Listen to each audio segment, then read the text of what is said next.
Everyone, Happy New Year. Thank you for joining us in this first edition of Joyful Hope in the year 2023. We thank the Lord God Almighty for sparing our lives. It's not by our power, neither is it by our might. God has deemed it fit to make it possible for us to see this year. Happy New Year and welcome to Joyful Hope. My name is Asma'u, Rebecca Asma'u, and I am the host for this program. And in this program, as we know, we read excerpts of my book titled Awesome Wonder. This is the 8th episode. We've read several mouth-opening, eye-popping stories, testimonies, and today we are going to share one more to your listening pleasure. I pray you be blessed as you listen. Thank you and God bless. The title of our testimony for today is But Now I See. But Now I See. It's a very interesting story and really touching. Really touching. Michael Okpe was a healthy man with what people call 21/21 eyesight when he went to bed one night. Amazingly, however, he woke up totally blind in both eyes the next morning.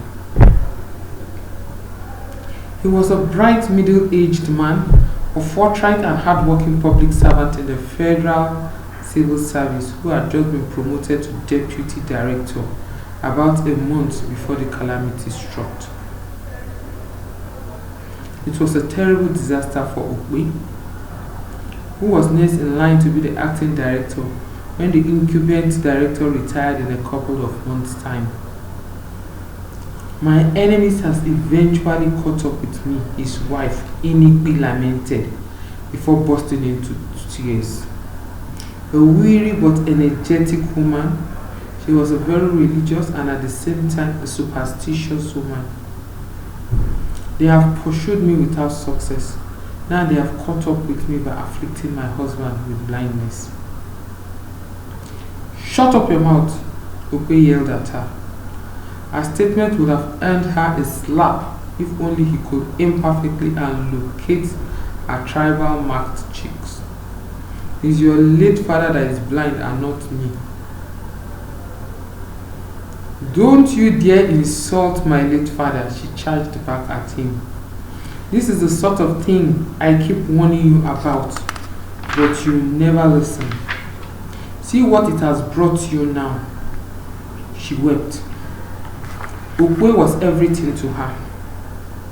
Without him, she did not know how she would cope with her 5 children, not forgetting her aged parents, his aged parents, her aged mother, and numerous relatives in Lagos and in their village in Kogi State, who looked up to him for one assistance or the other. Her greatest fear had been that he would die or lose his job, and a whole lot of them would be stranded. With what had just happened, she could not but fear the worst. If he was blind, then he was as good as dead. He would automatically lose his job. As these thoughts passed through her mind, she wept harder. He had married her about 24 years ago in their hometown. She was a feisty young woman, the best dancer at the village square during their annual festival. The belle of the ball to him. Okpe was slim, light in complexion, with her face well designed with the full Igala tribal marks that he loved so much. She was a secondary school leaver, working as a cashier in the community bank while nursing the hope of going to the state polytechnic to study accountancy. He was a promising young man working at the state capital, but he frequented his village. Their marriage was contracted in less than 6 months, after which he barred her from working. He insisted that as a responsible wife, she should be in the house taking care of her family and not slugging it out with male colleagues trying to earn a living. He also killed her desire to further her education, claiming that she would not need it in the long run. God so kind, he was earning a good salary when the babies began to come, so she didn't miss her job or not going to school. In a space of 10 contented years, she gave birth to their 5 children. Okpe kept progressing at his place of work, getting promotions and even a new job with a better pay package at the federal government establishment in Lagos. He moved his family with him to Lagos and life was good. His first son, who was 23, was in the final year in the university studying engineering. The second, a girl, was studying accounting, while the third, also a girl, was studying English language. The last 2 boys were in a prestigious secondary school. Okpe, who had always been a stay-at-home mom, worried that their life was too good to be true. She had often voiced out her greatest fear, which was that her husband would die or lose his job, to her husband, who, rather than allay her fears, often beat her up for ever thinking of such a bad thought. But for the sad fact that they were social Christians, she would have taken the matter to the Lord in prayer. They went to a church as a routine, held positions and made generous donations, argued during meetings, drank to stupor during harvest and church bazaars. They were living life to the fullest until he mysteriously lost his eyesight while sleeping. It was then he began his incessant visit to eye hospitals all over the country. First in Lagos, then the National Eye Hospital in Kaduna, and eventually the famed ECWA Eye Hospital in Kano. All of the hospital gave the same verdict. Nothing seemed wrong with his optical nerves. Everything about his optical system seemed to be in perfect condition, working as they ought to be, yet he remained blind. Okpe begged the doctors to operate on his eyes in case he had cataract or there was something wrong with his optic nerves. Blind spots, anything. But the doctors didn't see the need for any surgery, so he was left like that to go and get used to living with the blindness.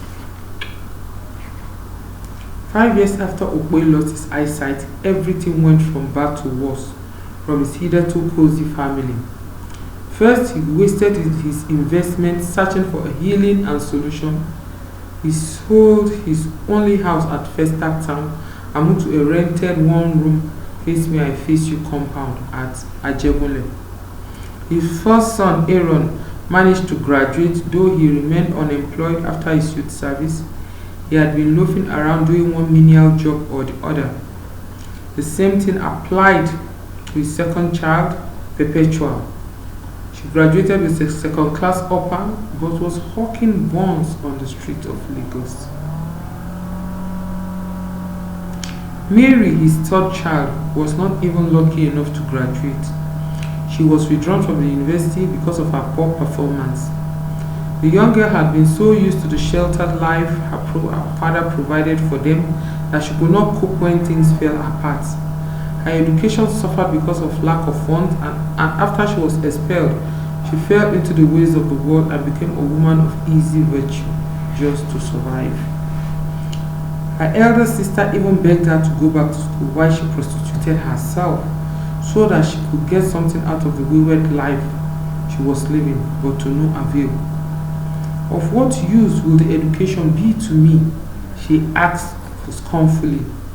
You are a graduate, but you are only a hawker. Why would I want to graduate from the university when it holds no better life for me? She asked. Moses, the fourth child of the family, managed to complete his secondary school and enrolled as a carpenter.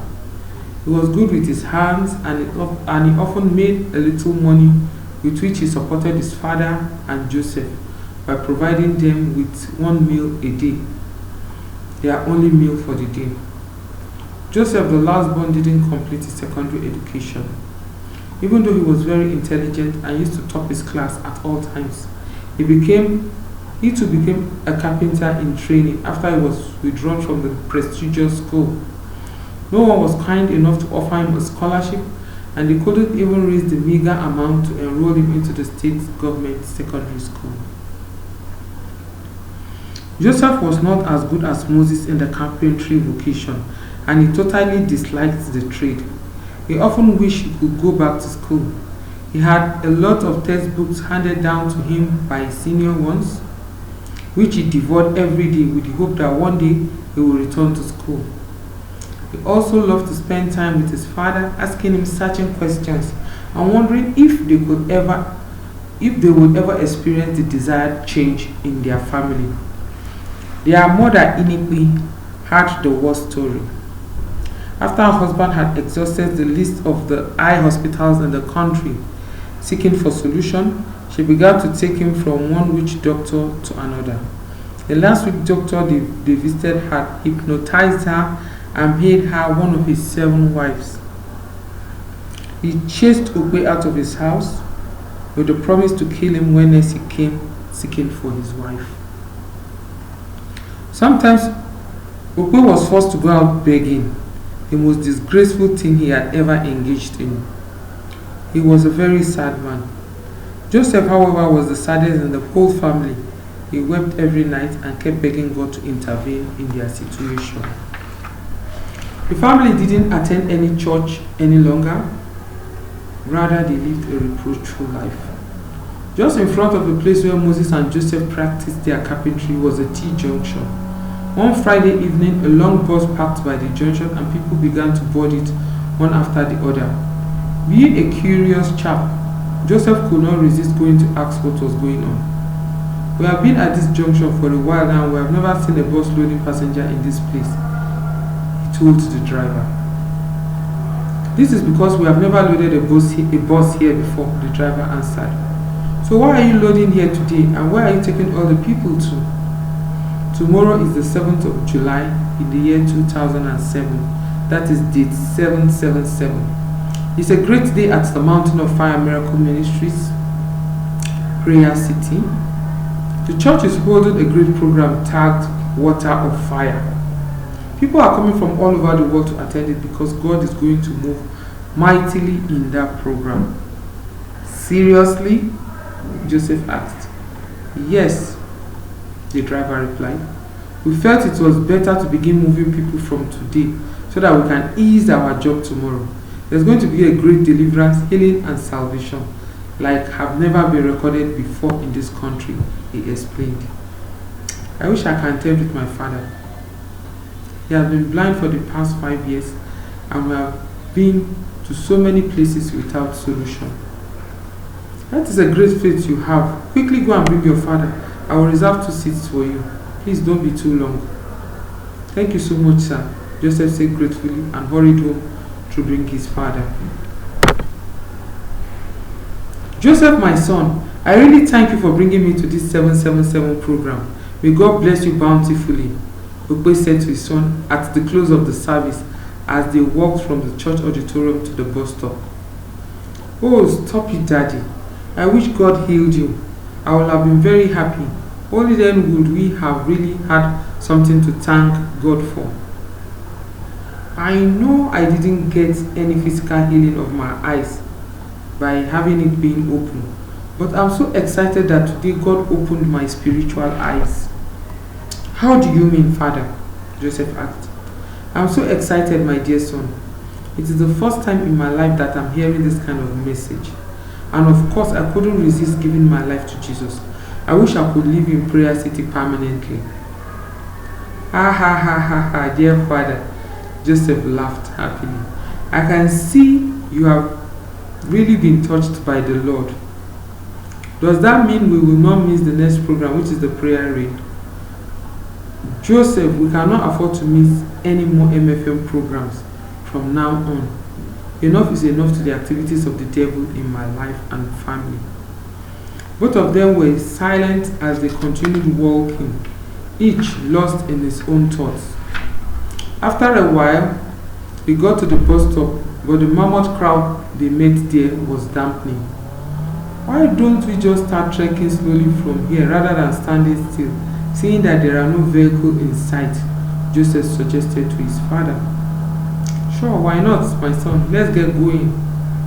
One step at a time, they began to trek, walking quietly but assiduously. It was a unique event, and the multitude of people that attended it caused an unprecedented traffic jam in which no vehicle could either go or come.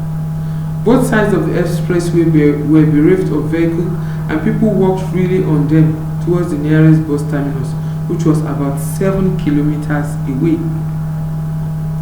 I just thank God that the weather is so good today, Okpe said, breaking Joseph's thoughts. You are right, father. There are so many people trekking to beggar bus stop that I cannot imagine how the whole lot of us will feel under a scorching sun or torrential rain. God is so good. Joseph, you mean there are many of us trekking back? I thought we were quite few. You need to see the multitude, father. We could not be less than 5,000. At that very moment, Okpe did the most unlikely thing a blind man could ever do. Forgetting that he could no longer see, he turned his head back to catch a glimpse of what his son just described to him. Then the supernatural happened. Miraculously, his eyes opened that very instant, and he was able to see clearly. Joseph, wait! Joseph, wait! He exclaimed. What is it, my father? Joseph asked aloud. I can see, my son. I certainly can see. No, father. Don't say that just to make me feel better. I admit I was unhappy that we were not healed at the program, but please don't say that. Are you not putting a blue shirt? Am I not putting a green and brown Ankara? Does that signboard not read Coca-Cola Enjoy? My father, truly, truly you can see, Joseph shouted excitedly. Without deciding on what next to do, both father and son made a U-turn and went back to Prayer City, shouting excitedly. He was blind for 5 years, Joseph shouted, drawing attention to all and sundry. That was the only thing he kept repeating out of excitement. But now I see, his father replied. He was blind for 5 years, but now I see. He was blind for 5 years, Joseph shouted still. But now I see, his father insisted. It was not a small crowd that accompanied them back to Prayer City, rejoicing with them and praising the Lord for the miracle he had performed. Epilogue. As soon as he got to Prayer City and narrated the story to the pastors, it was recommended that he and his family members go for deliverance. He and 4 of his children attended the deliverance as his wife was still at the witch doctor's place, while his daughter Mary only laughed them to scorn, even after she had seen the miracle God performed in her father's life. At midnight on Tuesday, which was the second day in the deliverance, the witch doctor died. He was stark naked performing a ritual when the power of God hit him and he died instantly. His 7 wives were woken up by the loud startled cry he made as he died. Instantly, each one of them was released from his bondage, and that very night they left his homestead. Inhumanity reached home around 4 a.m. to meet her younger daughter Mary crying profusely. After much cajoling, the young lady told her mother that she could never explain what made her go into prostitution. She was with one of her male customers when something like water gushed out of her 2 ears. Then she became conscious of her surroundings and the implication of what she was doing. She abandoned the man and ran back home to meet an empty house. Other members of the family had gone for the deliverance. By morning, mother and daughter went to Prayer City to look for their family members. It was a great shock for all of them to learn that the family had been bewitched and raised from grace to grass in the past 5 years. Of course, Iniqui's suspicions rested on her village people. How wrong she was. The most amazing thing happened on Friday when the family returned from the week-long deliverance. Okpe's former boss in the office was at his house begging for forgiveness from Okpe. My boss, you have not in any way offended me. Please stop asking me to forgive you. Michael Okpe, please, if you do not forgive me, that fairy angel from God will surely kill me. I was the one that sent blindness to you 5 years ago. That is impossible.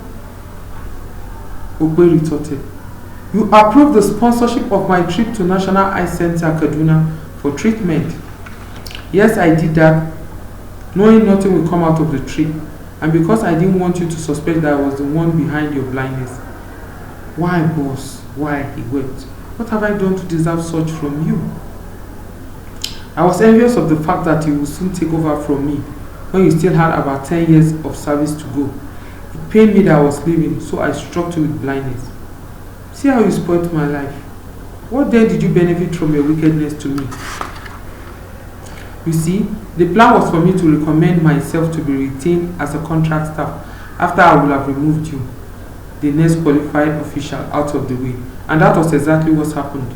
Seeing that there was no one qualified to take up the position I was vacating, the permanent secretary approved my recommendation to stay on. Oh my God, see how you spoiled my life. See how you scattered my family, he said sadly. Do you know what I went through these 5 years? See all my children. Okpe began to weep. I'm so sorry, Michael Okpe. But I too have tasted the bitter pills of my medicine. What do you mean? Okpe paused from weeping to ask. Exactly 1 year after I sent blindness to you, 2 of my children abroad, one studying in England, the other one working in Germany, were struck with unexplainable blindness and bundled back home, he recounted gravely. My wife has taken them to all kinds of places without remedy. I didn't intervene much in their situation because I knew where the blindness was coming from. The Baba that did you juju warned me that there was going to be a repercussion for what I proposed to do to you, but I didn't mind. All I was after was to get you out of the way. So your children just suffered innocently. What a pity, Okpe said. But wait, what else did you do to me? Don't tell me you are also responsible for all the woes my children went to. No, Okpe, I didn't do that. No, Michael Okpe, I didn't do that. The wicked witch doctor did that, Inikwe interrupted. Now I remember vividly he made me curse all my children one after the other. What? Okpe asked. I was hypnotized when I did it. He dictated the curses for me while I pronounced them on all my dear children. My children, please forgive me. Now the whole family went into a weeping spree, recalling all they had been through. Enough of the crying, Okpe commanded. We thank God for His grace and mercy upon our lives. My boss, you have done me great injustice, but I forgive you. Really, Michael Okpe, thank you. I really thank you. Now I can be at peace. The fairy angel will not harm me anymore. I will certainly amend my ways. Yes, you need to give your life to Jesus. Confess to your family, and all of you should go for deliverance. May God in His infinite mercy, maybe God in His infinite mercy will open the eyes of your 2 children and restore to them everything they have lost. You are a good man, Okpe, and God will surely reward you for your kind-heartedness. Okpe and his entire family went back to the prayer city the week after to embark on a full deliverance now that they were all back together. Their turnaround was amazing. Okpe was reinstated in his office with a promotion to the position of a substantive director. All his salary for the years he was blind was calculated and paid to him, including all the fringe benefits. His son Aaron got a lucrative job in a foreign organization. Perpetual got a job in a bank, while Mary went back to the same school to begin all over again. Moses was offered admission in a European university to study architecture, while Joseph passed his GCE examination at one sitting without going back to secondary school. He also got admission into the same European university with Moses to study medicine on partial scholarship. Okpe was too happy to sponsor both of them. All the Okpes are now bona fide members of Mountain of Fire Miracle Ministries. Everyone agreed that only God could bring about the sudden positive change and turnaround in the Okpe's family. That's the end of our testimony. This testimony was called from the original testimony in a message preached by General Overseer Professor Daniel Kolale Olukoya at the MFM Church dedication of MFM Buhari, Abuja, North Central Region 11 on January 26, 2019. Title of the message is Confronting the Embargo Powers. So with that, we come to the end of today's edition of Joyful Hope, after reading a story from the book titled Awesome Wonder. Please like our page. If you have not subscribe to our page. View our other videos. Invite your friends and well-wishers to listen to the testimonies and be encouraged. With God, all things are possible. Happy New Year once again. Have a very blessed year this year, God willing. Goodbye and God bless. Bye-bye.